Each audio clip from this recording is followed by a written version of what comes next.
Changeling by me and Jac Jones.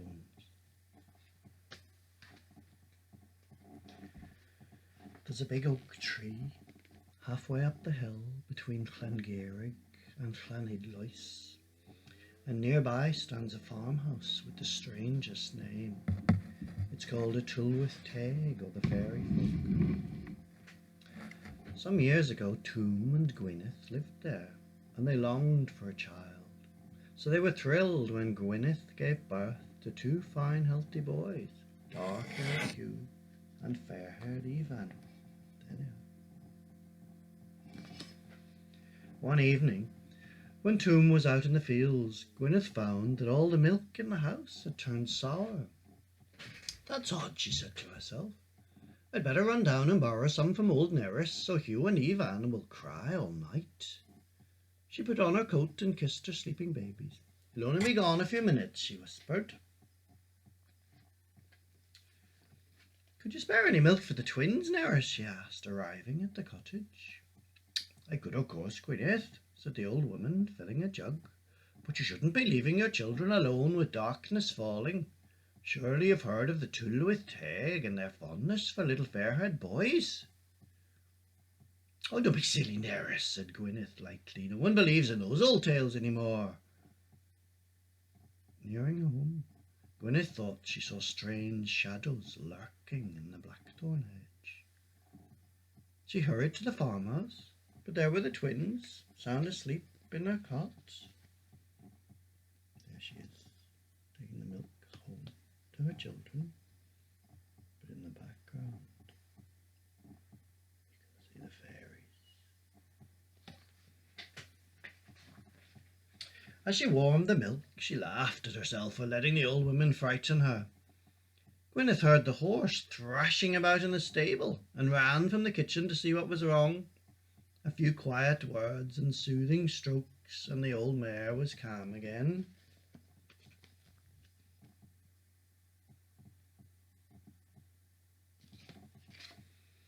Next there was a great moaning and groaning from the cow-house. Hurrying across the yard, Gwyneth opened the half-door and spoke gently to the cattle until they were quiet. As she entered the house again, Shani the terrier barked wildly, and Megan the marmalade cat arched her back and hissed. "Settle down, you two," said Gwyneth, laughing. "What's the matter with all my animals tonight? I suppose old Nerys would say you're bewitched." "Ma'am!" A thin little voice whined from the corner. Gwyneth ran to pick up Evan. "What a clever boy," she crooned, for it was the first words either child had spoken. As she cradled him in her arms, Tom came in. "Dad," said the squeaky voice, and Tom looked closely at Evan. "There's something the matter with that boy," he said to his wife. "What do you mean?" asked Gwyneth. "Well, surely he's much too young to be talking," Tom replied. "Nonsense," said Gwyneth crossly. "It just shows to show how bright he is." But look what's really happening.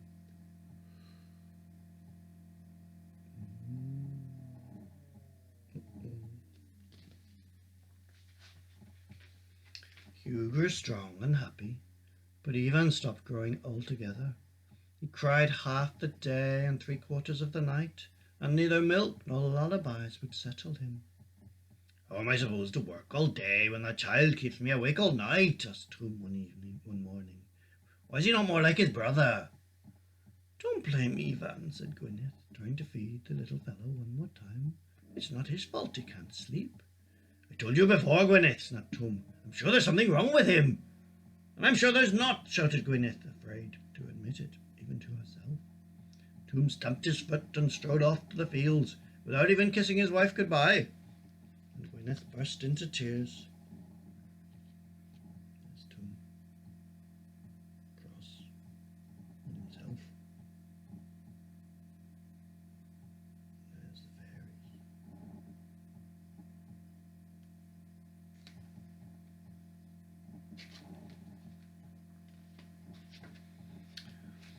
She stared at the children and wondered Ivan was different, there was no doubt about it. His eyes had gone from blue to green, and his hair was turning, strangely turning.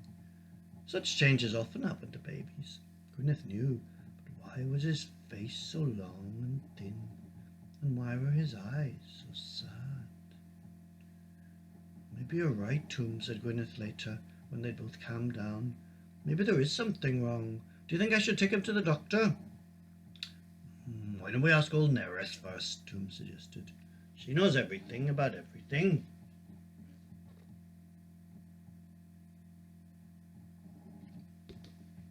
The old woman listened to their story and took a long, hard look at Ivan.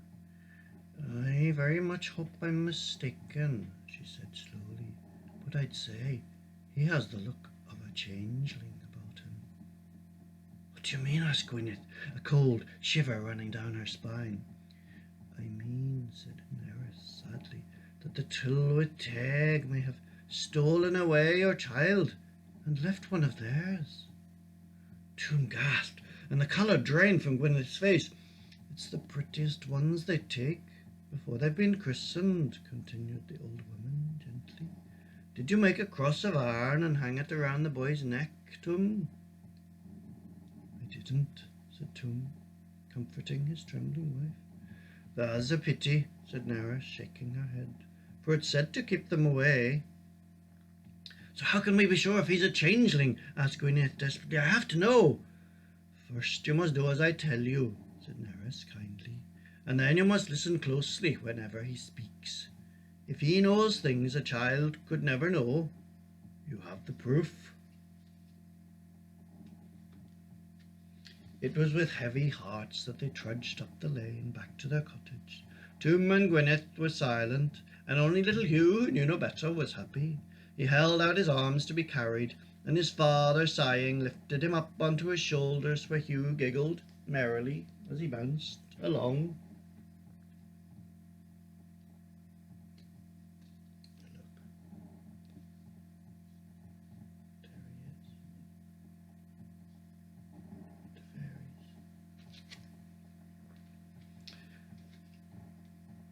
"Oh, Tom," said Gwyneth sadly, "I'm so worried." "I know, love," said Tom, "so am I, for I cannot bear it to think of our darling boy lost to the fairies." He turned to look at the child in his wife's arms, who had begun to cry once more. "And if that poor little scrap you've got there really is one of the Tylwyth Teg, as Nerys says, then the sooner they take him back the better, for I don't see him ever being happy here." It was the time of year for the men to be cutting hay, and it was Gwyneth's job to feed them. So the next day, when the sun was high in the sky, she cracked a dozen eggs, just as Nerys had told her, and put the shells on a tray on the kitchen table while she made some stew. "What are you doing, ma'am?" whined the little fellow, watching her every move. "Wait and see, child," said Gwyneth. "Wait and see."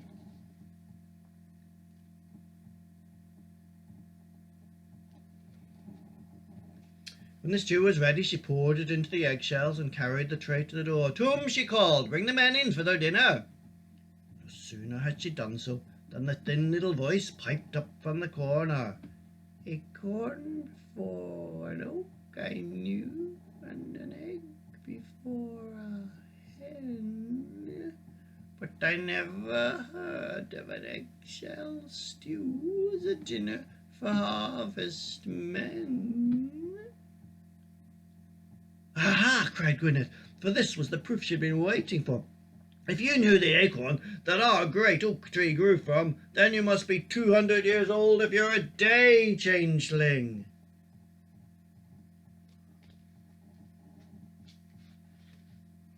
Gwyneth bundled up her children and rushed down to see old Nerys. "You were right, Nerys," she said, arriving at the old woman's cottage. "What do I do now?" "I wish I knew," said Nerys. "The fairies steal the most beautiful babies because their own are small and ugly, but I've never heard of them giving them back, not till they're finished with them anyway." "Well, I shall make them return my Ivan," shouted Gwyneth. "Where do I find them?" "Come with me tonight," said the old woman. "If it's a full moon I think I know where they'll be."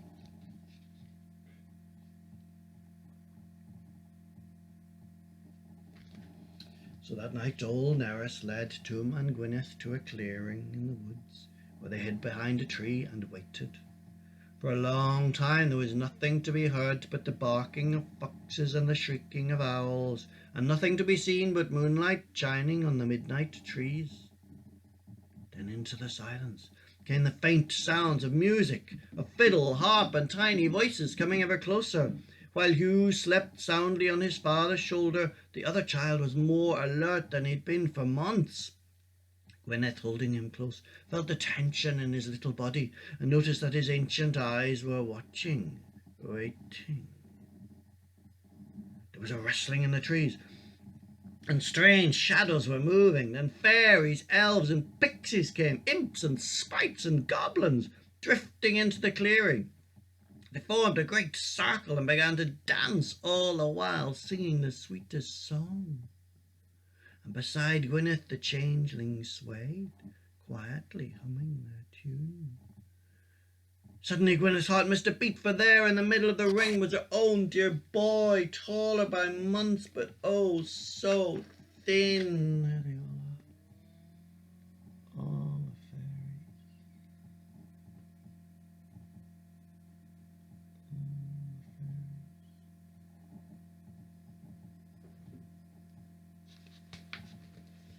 Fairy queen.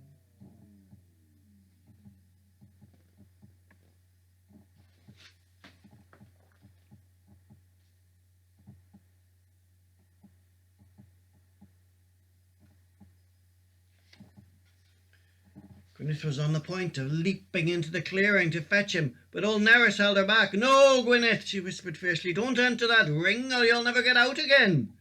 But Gwyneth would not be stopped. "Tylwyth Teg," she cried, tearing herself from the old woman's grip and stepping forward. "Give me back my own child, for he can never be happy with you."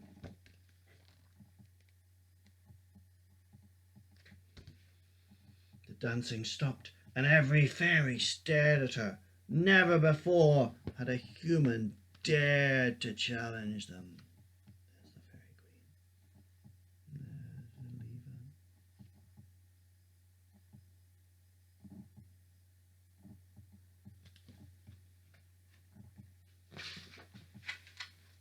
"Bring him here," Gwyneth called, afraid no longer, "and take your poor little changeling away, for it is cruel to leave him in the land of humans." Slowly, as though every step was painful to her, one fairy came closer. She was a beautiful fairy queen, and tightly in her arms she held Ivan.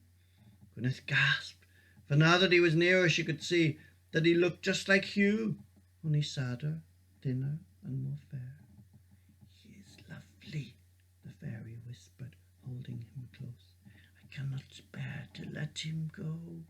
"Yes, he is lovely," said Gwyneth firmly, "but he is mine, and you must give him back." "Yours are so much more beautiful," sighed the fairy. She looked past Gwyneth at the sleeping Hugh. "If I cannot have this one, could I have that one instead?"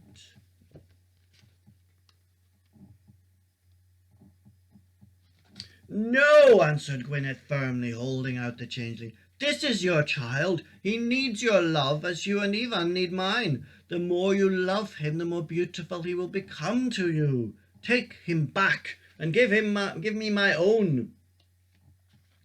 Meanwhile, the changeling had spotted his mother. As his sad crying stopped and a thin little smile spread across his face, the fairy queen's heart began to melt. Reluctantly, she let Ivan go and took the changeling in her arms. Ivan ran to his mother, leaping into her outstretched arms, and the young woman knew beyond the slightest doubt that it was her own son, safe and well. Tom and Hugh danced with delight before smothering Ivan in kisses, laughing and weeping in turn. And when at last they looked up, the Tylwyth Teg had gone into the shadows and away, taking their changeling with them. The only sign they left behind a fairy ring made from the mark of their dancing feet. And there it is, watching them. Look, there they go.